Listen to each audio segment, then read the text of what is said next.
What's a crock pot doing in the shop? Well, I seen a YouTube creator, and I can't quite remember who his name was. I'm thinking it was the guy that does Always Sunny in the Shop, but I may be mistaken. Or there's another one out there. Somebody was taking a crock pot and using it as a parts cleaner. So what I did is went to the yard sale. I was out yard selling with Chris Saturday, and I made some purchases. This crock pot I give like $13 for. That's what I got it for. I'm going to store it somewhere out of my way, and I'm going to use it when I need to clean something as a parts cleaner. The other thing that I purchased, I'll show you in a second. I'll make correction. I just remembered something, and I don't want to miss credit. It was Dean over at the A-Wire Cave Shop who come up with the idea of the crock pots. I knew it was somebody I'd seen. So Dean, I didn't mean to forget you. I just completely forgot who it was till it just dawned on me as I was putting the crock pot up. 3 rugs. Now, I paid a little more for these. These is at one yard sale, and I paid like a couple of $2 or $3 for 2 of these, and then I got another one for 75 cents, but I've already put them where they go. All right, when you go to, this is some towels I picked up at a yard sale. Towels and washcloths. And I bought the whole bag full for the princely sum of $3. Now, you might ask, Jim, you got a lot of rags. Why'd you? Because the hand towel is actually a towel or a washcloth. It's probably the best rag you can use in the shop, bar none. And if you can get them, I've used them a good bit. I've got 2 different ways to cut them. Like if you get a hand towel like this, you could take, now this is a pair of scissors that I've had, you see me use. My late dad had them. And they're Weiss's, and they're just really good. Just run right down the middle like that with it. Just fold it in half, and again, throw it in your bag. And that'll make you a good washcloth. If you don't have a wiping rag, if you don't have a good pair of scissors, you can see these clippers are available at Lowe's, Home Depot, or whatever. They're just a clipper. I've had these for a good while. They'll actually cut wire and other stuff, but they're really good on thick material. So if you don't have a pair of good scissors, get you a pair of these, and you see how well that worked. So there's you some rags, and I picked these up at a yard sale. This whole bag full, right here for $3. But think about this, if you go buy the red-orange rags that a lot of people use, you know, in parts store, Dollar, Harbor Freight, anywhere you can get them, Walmart, whatnot, usually you get a little over about 25 of them, you pay a lot more. So right here is a bunch of wiping rags, and I've got a small amount of money in it. So there you go. You can see inside of this drawer, there's a rug. I've had a lot of trouble with non-skids. See, I've got a rug in this box too. I'll pick something up. You can see there's a rug right here. If you'll look over here in this corner, I'll move you over just a bit. And towards me, I guess, you can see there's another rug. I give something like $2 a piece for these. It's a little more expensive, that rug. This one here was 75 cents in this other drawer. Let me cut this off. I don't know if you can see this clearly, but I've marked this rug with a Sharpie. And this is just like a standard household rug. And like I said, I picked this up at a yard sale for basically, you know, a couple bucks, which, you know, is a little more than a liner, but the liner this will never slip, never move, and You're recycling somebody's junk. You might could do better. I really got one for like 75 cents. I really thought that was a better price. It's not too bad. Because these are twice as thick as a regular liner.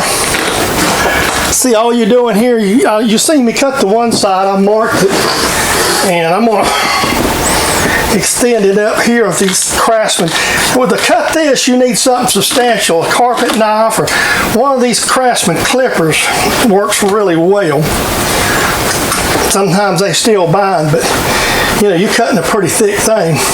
You might could get some remnants at a big box store. Usually they're pretty expensive, a remnant. If you know somebody's taking carpet up and get some of it from them, that would be ideal. You know, maybe they got some that's in a spare room. And if you get enough of it, you can always cut around stuff like pet stains or whatnot. So I'm going to finish cutting this and then we'll get it in this drawer. Well, there we go. There's one for this drawer here. Now I just got to put my stuff back in it, but you get the idea. And like I say, a couple bucks and that won't slide and go nowhere. Okay, here we go. This was the other yard sale find. And this one's a Shop Theory Henry Ford Trade School book. And I picked it up at a yard sale here and was over in Gastonia. Now, I was talking to my buddy Tom Hilltop, and Tom said he had one from his granddad, and his was printed in 42. Well, my book, let me see if I can get you down there to see it, is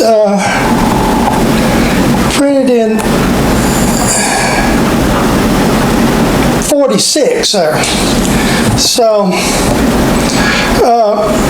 you know, these are pretty rare books. I mean, in this part of the country, they still may be around. And I did, let me kind of zero back out. I picked this book up for $10 at a yard sale, and I don't know, I've heard the guy claimed that they go for 20 or 30 on eBay, but you know, people inflate what stuff goes on eBay, and I haven't really looked. So the bottom line is, this is another arsenal. Some of the things like high-speed steel and stuff like that, it really comes in handy. So for 10 bucks, you can't go wrong. It's a reference book for the shop. I recycle a lot of packages, and so what I tend to do, because I mail a few oil cups and gifts out, this is a gift for somebody that's on a message board that used one of my ideas and modified it. So I got his address and I'm going to mail him a gift, which is usually, for me, it's usually an oil cup or two. If I get a box that's suitable or an envelope that's suitable, I hold on to it. This particular one come in an Amazon package. I mean, I'll just cut the ends out and reuse them. It's because I mail a lot of these little packages out, and it just saves on stuff. And these are very, very durable. I haven't never had any trouble with them. I put the Durling in. I've sent to Anthony and Mr. Pete in it, and a few other things like that. So that's just another one of my tips. We got some stickers from Steve Barton, and they come in this week. I sent Steve, obviously, some oil cups up, and he was graced me with some stickers, so I'm going to go put one of them on the wall right quick. I put solid rock sticker to help hold Tom's up, because I haven't taken it off the decal.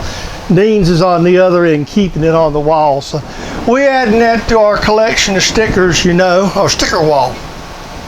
There's the latest. There's what the sticker wall looks like there so far. And we're getting back to it. I got some stickers in today from Vernon over at Mature Patriot today. And so they came in, and we want to put his new sticker on the wall. I'm sorry, we got the saw running and we got a lot of stuff going on. There's Vernon's sticker hung up on the wall there, prominent position. So I'm putting some more down near the bottom here now. I've kind of got the top area filled up, you've seen in previous videos. So there's the stickers that's come in, and there's for you.